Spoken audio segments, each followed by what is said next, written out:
Welcome students. आज का topic है जो हमने सैटरडे को पढ़ा था उसी को हम आगे कर रहे हैं। कोगुलेशन या प्रेसिपिटेशन।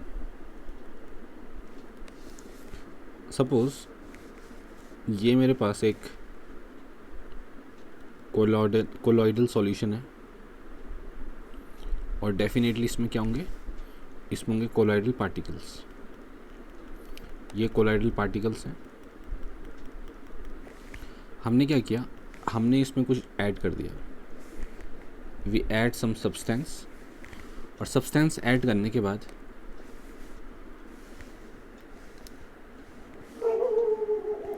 ये जो कोलॉइडल पार्टिकल्स थे ये मान लो नीचे सेटल हो गए, सारे के सारे यहाँ सेटल हो गए। हो सकता है ये ऊपर भी सेटल हो जाए। ओके, तो इसी सेटल होने की प्रोसेस को हम कहते हैं कोगुलेशन या प्रेसिपिटेशन। तो आप लिखिए अपनी कॉपी में, कोगुलेशन और precipitation is the process of settling of colloidal particles. The process of settling of colloidal particles is called coagulation और प्रेसिपिटेशन। मैं आपको इसका एक और एग्जांपल देता हूँ। जैसे हमारे पास एग है, तो एग को हम क्या करते हैं, सपोज बॉईल करते हैं, तो उसमें क्या होता है, जो उसमें वो भी एक कोलॉइडल सॉल्यूशन है, और जब हम बॉईल करते हैं तो फिर क्या होता है, उसका जो येलो पार्ट है वो एक रीजन पे क्या हो जाता है, डिपॉजिट हो जाता है। तो इसी प्रोसेस को हम कोगुलेशन कह रहे हैं। ये तो है कोगुलेशन, और कुछ थोड़ी है। कोगुलेशन मतलब जो कोलॉइडल पार्टिकल्स हैं वो किसी एक जगह, पहले वो क्या थे, पहले वो फैले हुए थे। अब क्या हुआ, अब वो किसी एक पर्टिकुलर जगह पे आ गए। ठीक है, तो यही कोगुलेशन है। अब हम ये समझते हैं कि जो कोगुलेशन है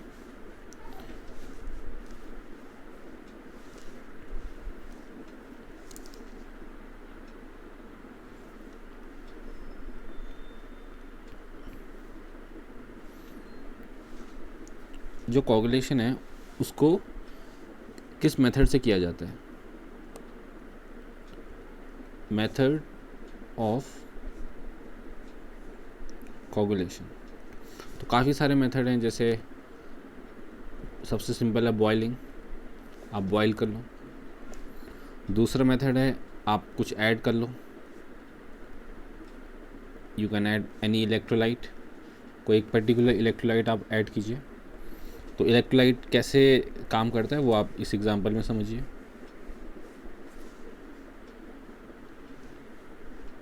सपोज मेरे पास ये कोलॉइड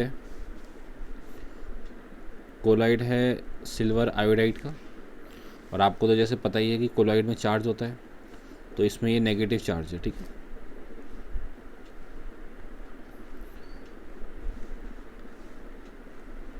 तो हमें क्या करना है, इस नेगेटिव चार्ज को हटाना है। तो हमने एक इलेक्ट्रोलाइट ऐड कर दिया। इलेक्ट्रोलाइट में जो आयंस हैं, तो दिस इज़ अ इलेक्ट्रोलाइट। अब इलेक्ट्रोलाइट के जो आयंस हैं Na, वो इसको न्यूट्रलाइज कर देंगे। जो नेगेटिव चार्ज है, इस नेगेटिव चार्ज को क्या कर देंगे, न्यूट्रलाइज कर देंगे। और जब ये न्यूट्रलाइज हो गए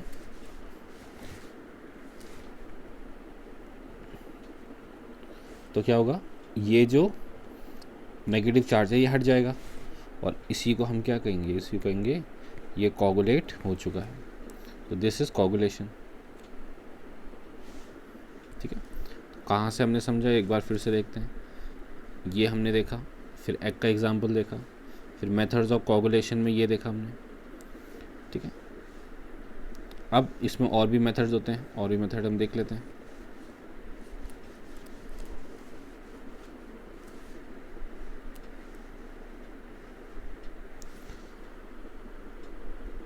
तीसरा मेथड है हमारे पास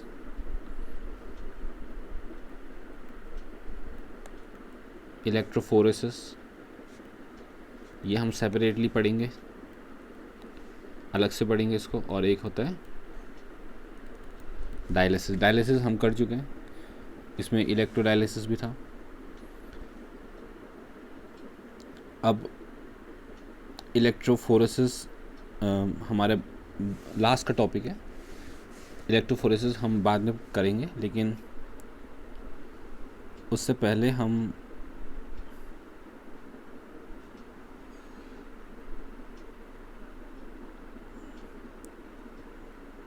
हम देख रहे हैं ऑर्डर ऑफ कोगुलेशन। ये टॉपिक पहले हम करेंगे।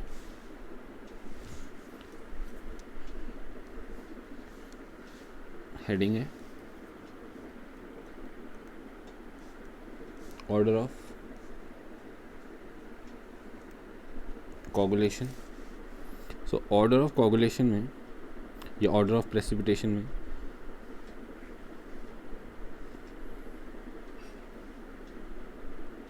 एक रूल है, बहुत ही इम्पोर्टेंट है। Hardy Schulze rule. Hardy Schulze rule हमारे पास है। ऑर्डर ऑफ कोगुलेशन क्या है ये भी हम समझेंगे। हार्डी स्क्लूज रूल पहले देखते हैं। हाँ, ये रूल कहता है greater the valency of फ्लोकुलेटिंग ion. What is फ्लोकुलेटिंग ion ये अभी देखेंगे। Greater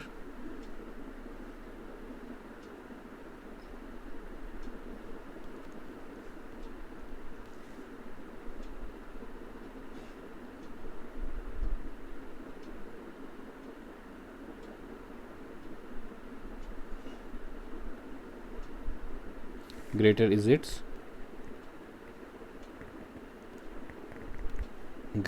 its coagulation।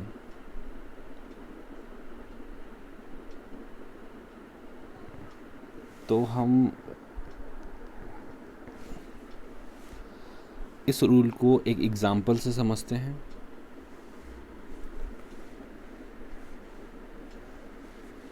बहुत सारे नए नए टर्म्स आए हैं इसमें।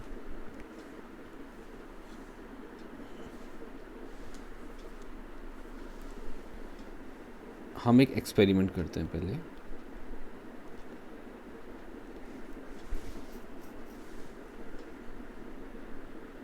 बहुत ही इम्पोर्टेंट एक्सपेरिमेंट है।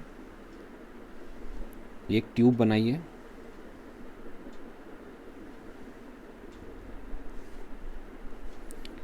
इस ट्यूब में हमने एक प्लेट डिप कर दी, ठीक है।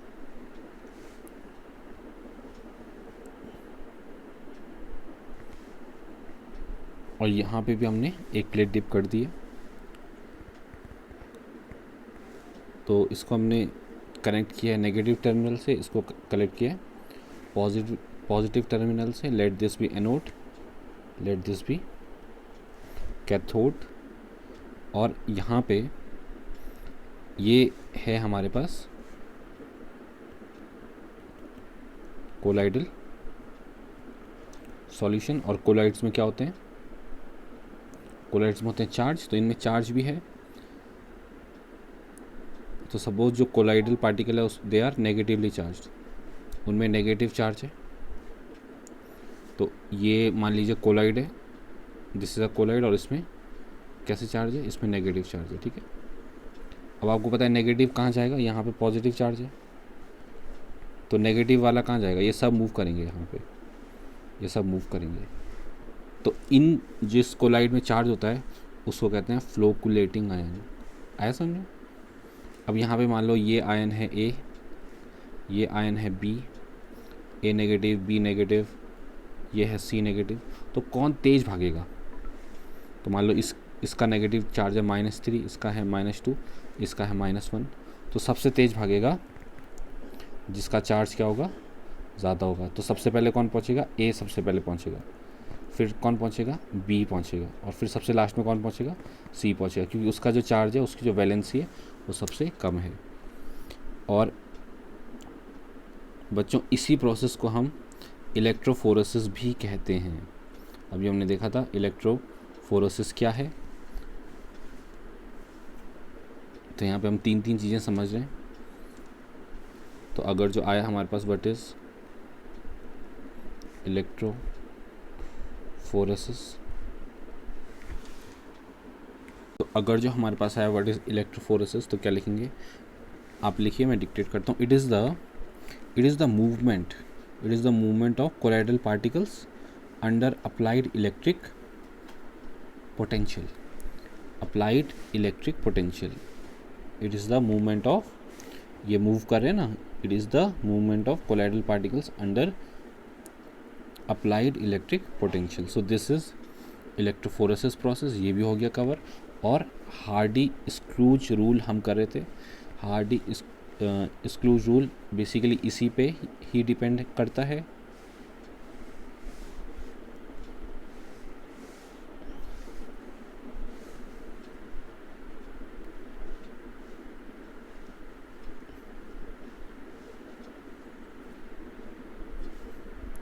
जितना ज़्यादा उसका वैलेंसी होगा, जितना ज़्यादा उसका वैलेंसी होगा, उतना जल्दी वो कोगुलेट होगा। ठीक है, मतलब जमा होगा। कोगुलेशन मतलब जमा होना किसी एक पर्टिकुलर पोजीशन पे या सेटल होना। और इसका एक एग्ज़ाम्पल हम देखते हैं। जैसे हमारे पास ये है FeCN, इसका वैलेंसी है -4, तो सबसे अच्छा कोगुलेशन ये दिखाएगा। फिर दिखाता है फॉस्फेट, इसका होता है -3, फिर होता है सल्फेट का -2, और फिर लास्ट में सबसे कम होता है क्लोरीन का होता है -1। So this is all about coagulation, order of coagulation. और हमने बॉइलिंग तो इजी है। फिर हमने इलेक्ट्रोलाइट हमने देखा, जैसे हमने कुछ ऐड करना था। और इलेक्ट्रोफोरेसिस हो गया है, डायलिसिस हम पहले ही कर चुके हैं। तो ये आज हमने समझा कोगुलेशन का और इलेक्ट्रोफोरेसिस का। तो अब आपने आज एक नई बात जानी। नई बात क्या है, आज रबर जो है वो काम नहीं कर रहा है। आपने ये जाना जैसे कोलॉइड है, तो कोलॉइड में चार्ज होते हैं। सपोज ये AgI है, तो इसके बाहर कौन सा चार्ज है, मान लीजिए नेगेटिव चार्ज है। अब नेगेटिव चार्ज किसका है, आयोडीन का नेगेटिव चार्ज है।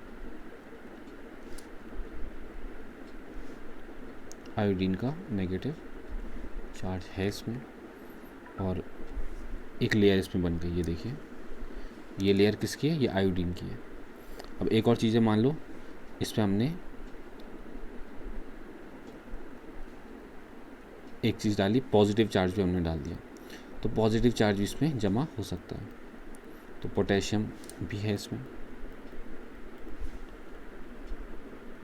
दोनों थोड़ा थोड़ा अलग अलग डिस्टेंस पे, इसलिए दोनों न्यूट्रलाइज नहीं हो रहे। तो ये एक और लेयर बन गई इसमें। ठीक है, तो मैं इसको थोड़ा सा हाईलाइट कर देता हूँ। ये आप देखिए, ये जो एक लेयर है,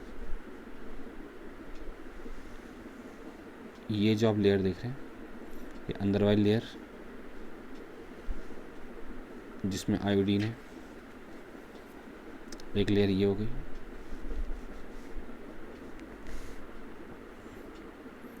और एक ये बाहर वाली लेयर हो गई।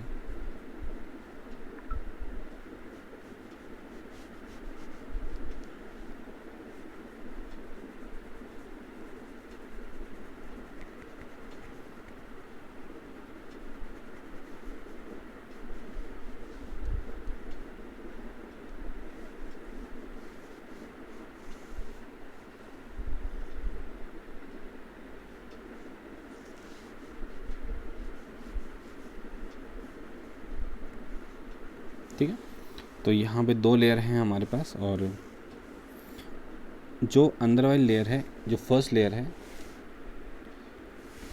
This is first layer, this layer is called fixed layer. और ये जो बाहर वाली लेयर है, this is second layer, this is called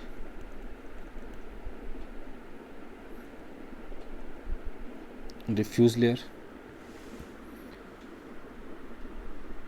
तो इन दोनों लेयर के कॉम्बिनेशन को, जिसमें अपोजिट चार्ज होता है, नेगेटिव एंड पॉजिटिव, किसी कोलाइड के चारों तरफ, तो इसको हम कहते हैं हेल्महोल्ट्ज़ इलेक्ट्रिकल डबल लेयर। ठीक है, क्या है इसका नाम? इसको कहते हैं हेल्महोल्ट्ज़ इलेक्ट्रिकल डबल लेयर, जिसमें 2 लेयर होती है, एक होती है फिक्स लेयर, एक होती है डिफ्यूज लेयर, और एक दोनों में अपोजिट चार्ज होता है। और जो एक पॉजिटिव होगा तो दूसरे में नेगेटिव होगा। तो इसका डेफिनेशन क्या है? इसका डेफिनेशन मैं डिक्टेट करता हूँ, आप लिखेंगे। डेफिनेशन है इसका, the combination of the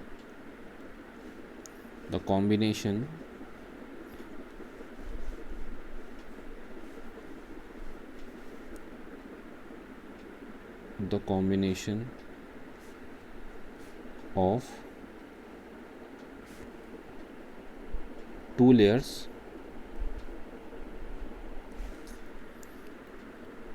of opposite charges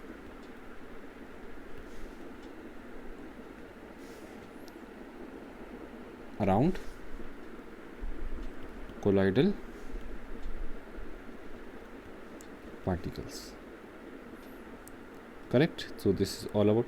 और क्या होता है कि इन दोनों के बीच एक पोटेंशियल डिफरेंस भी होता है, क्योंकि यहाँ पे पॉजिटिव पोटेंशियल बन गया, यहाँ पे कैसा पोटेंशियल बन जाता है? नेगेटिव।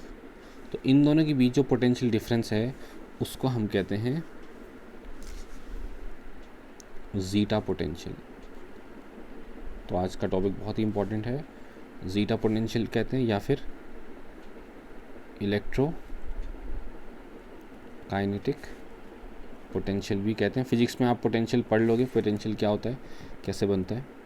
सो ज़ीटा पोटेंशियल या इलेक्ट्रो काइनेटिक पोटेंशियल क्या है? The potential difference between fixed layer and diffuse layer is called electrokinetic potential या ज़ीटा पोटेंशियल। तो इन दोनों के बीच जो पोटेंशियल है उसको ये कहेंगे हम। और आज के लिए इतना ही पढ़ते हैं हम। बहुत ही इंपॉर्टेंट टॉपिक था, नोट्स अच्छे से बनाइएगा।